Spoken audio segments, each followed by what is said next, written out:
Hola, ¿qué tal? Buen día. Mi nombre es Adrián Medina y hoy te voy a explicar cómo realizar una declaración para persona moral. Recordemos que estas son instituciones creadas o compuestas por un conjunto de personas físicas que se unen para la realización de un fin, que puede ser lucrativo o no lucrativo. En nuestro caso, sí es lucrativo. Damos clic en la pestaña de declaraciones, bajamos y buscamos la que dice presenta tus pagos provisionales o definitivos de personas morales. E iniciamos sesión con nuestra clave SIEC, que es en mi caso, o pudiera ser con la firma electrónica.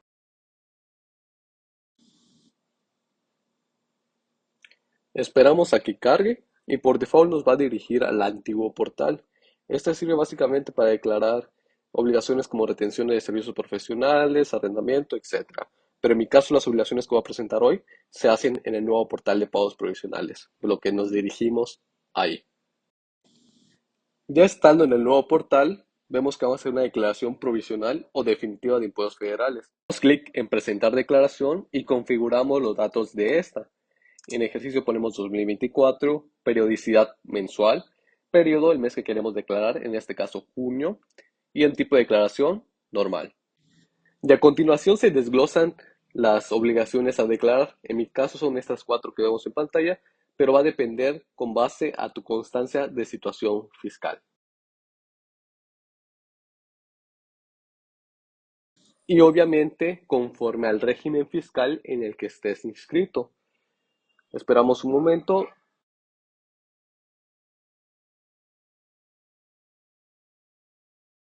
y nos generó la administración de la declaración. Básicamente tenemos las cuatro obligaciones y vamos a ir llenando una por una. En mi caso es ISR personas morales, ISR retenciones por salarios, IVA personas morales e IVA retenciones. Empezamos con la primera de ISR personas morales y esperamos a que nos cargue la información que tiene guardada el SAT con base en nuestras facturas.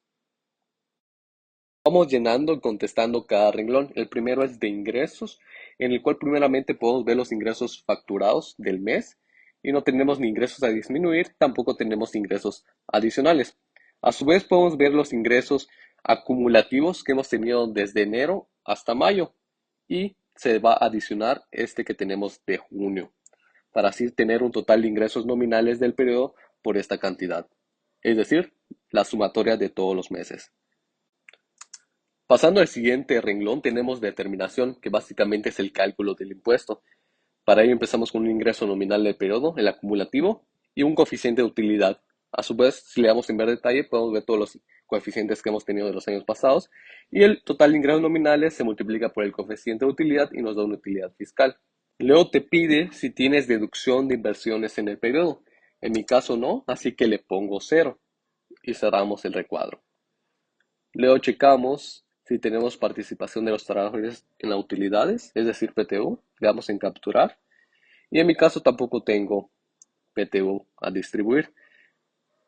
Si lo hubiera, pues se hace el proceso pertinente.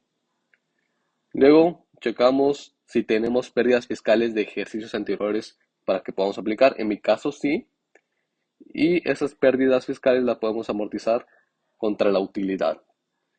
Tenemos un monto de límite de pérdidas a aplicar, que en este caso pues es la utilidad fiscal que nos dio. Y en pérdida actualizada por aplicar en el periodo, pues vamos a poner el monto límite de pérdidas a aplicar para que en este caso nos quede una base gravable de cero. Pero si en su caso les diera menos, le dé un número entero, entonces se tendría que hacer el cálculo completo tomando en cuenta esta base. Lo pendiente que quedaría sería el total de ICR retenido del periodo y le damos en capturar y en mi caso no tenemos, entonces le voy a poner cero y le doy cerrar. Finalmente, el último renglón es pago. Básicamente nos hace un resumen de lo que nos quedaría pagar. En este caso es cero. Y ya regresamos a la administración de la declaración para continuar con las siguientes obligaciones. Seguidamente pasamos con la obligación ISR retenciones por salarios y básicamente es cuando tienes trabajador y ya se le retiene el ISR. En mi caso no tengo trabajadores, por lo que el impuesto es cero. Más sin embargo, como tengo la obligación, porque en su momento tuve trabajadores, pues estoy obligado a declarar aunque sea en cero.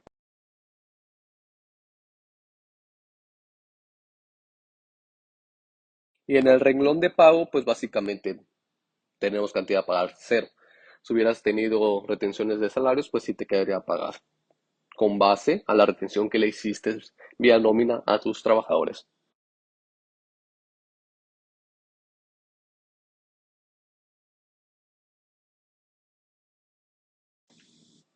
La siguiente obligación es IVA a personas morales y se nos desglosan cuatro renglones: IVA a cargo, IVA acreditable, determinación y pago. El primero, IVA a cargo, es el IVA que nosotros tendremos que pagar por nuestros ingresos. Por ello, el valor de actos o actividades grabados a la tasa del 16% es el subtotal de nuestros ingresos. Y aparece en rojo porque el SAT nos pide que desglosemos de dónde vienen esos ingresos.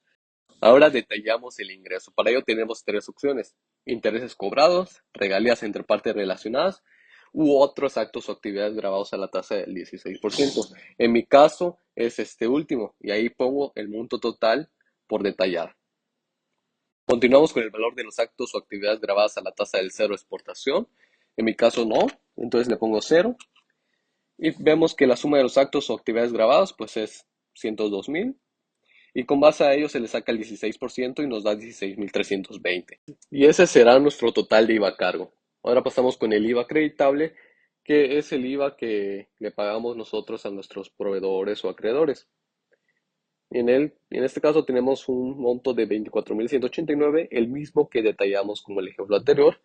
Y en mi caso, pues los intereses, no regalías, y lo especifico en otros actos o actividades pagadas a la tasa del 16% por el total del monto a detallar. Luego continuamos si hay actividades pagadas sin importación, en mi caso no. Y vemos que el IVA acreditable del periodo es 3,870, mismo que también tenemos que detallar de dónde surge. Damos clic en detalle y se nos desglosan varios supuestos en los que pudiera aplicar nuestras operaciones que pagamos y que estamos trasladando. En mi caso, aplica la de IVA trasladado por adquisiciones de bienes distintos de las inversiones, adquisición de servicios o por el uso o goce temporal de bienes que se utilizan exclusivamente para realizar actos o actividades grabados. Eso va a depender de la empresa que estés manejando. Bajamos un poquito más y básicamente me dice el total de IVA acreditable por importación. En mi caso no aplica, entonces es 0,0 y le damos cerrar, generando así un total de IVA acreditable de 3,870. El monto acreditable actualizado a incrementar derivado del ajuste, pues en mi caso es cero. Pasamos con la siguiente celda de determinación y básicamente es el cálculo. Al IVA a cargo le restamos el IVA acreditable. Si nos genera un resultado positivo, es un IVA a pagar, pero si nos genera un resultado negativo, es un IVA a favor. En mi caso podemos ver que es un IVA a cargo de 12,450. Pero nos pregunta antes, ¿tienes otras cantidades a cargo del contribuyente? En mi caso no, entonces le pongo cero. ¿Tienes otras cantidades a favor del contribuyente? En mi caso tampoco, le pongo cero. Igual también nos pregunta si tenemos acreditamiento de saldo a favor, es decir, si en los meses anteriores nos dio saldo a favor y los queremos acreditar en este mes, pues lo podemos hacer, pero en mi caso no, entonces le pongo cero. Finalmente, en la última celda de pago, se nos hace un resumen, no antes sin preguntarnos si tenemos compensaciones por aplicar o estímulos por aplicar. En mi caso no tengo ninguna de estas y le pongo no y no. Y de manera resumida, tenemos una cantidad a pagar de IVA de 12,450. Le damos guardar y regresamos a la administración de la declaración para la última obligación. Finalmente, la última obligación es IVA retenciones. Básicamente, este IVA y retenciones es las 2/3 partes de IVA que se le retiene a una persona física que realiza actividad profesional. En mi caso no, por lo que en acto o actividad que genera la retención, pues le voy a poner sin actos o actividades, porque no tengo una factura relacionada a esto. El valor de la contraprestación es el subtotal, en mi caso no aplica, cero. IVA traslado tampoco aplica. Por lo mismo, un IVA retenido tampoco aplica. Le doy en agregar y se me agrega la pestaña. Pasamos con la celda de pago. Y básicamente, como no tuve ninguna factura relacionada a un IVA retenido, pues quedaría una cantidad a pagar de cero. Regresamos a la administración de la declaración y ya tendríamos todas las obligaciones detalladas. generando así un total a pagar de 12.450, básicamente por el IVA. Finalmente, podemos generar una vista previa de la declaración para poder analizar si lo que realizamos está bien, si los datos que presentamos están con base a nuestros papeles de trabajo y demás, ¿no? Básicamente de revisión a favor del contribuyente.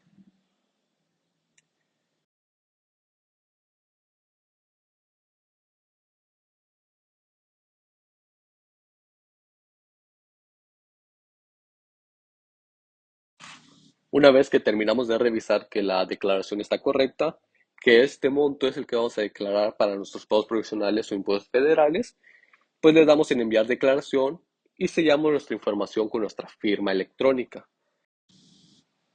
Eso sería todo por el video de hoy. Te agradezco mucho tu tiempo y te dejo una última recomendación. Presenta tus declaraciones mensuales de pago provisionales y págalas antes del día 17 o días cercanos. Siéntete libre de dejar algún comentario, alguna duda, alguna sugerencia de video. Estoy pensando subir pagos provisionales para personas físicas. Si te late la idea, déjame un comentario diciendo que sí, un like. No olvides suscribirte al canal, apóyanos. Estamos creciendo gracias a ustedes, pero me latería llegar aún más. Nunca olvides tener un bonito día.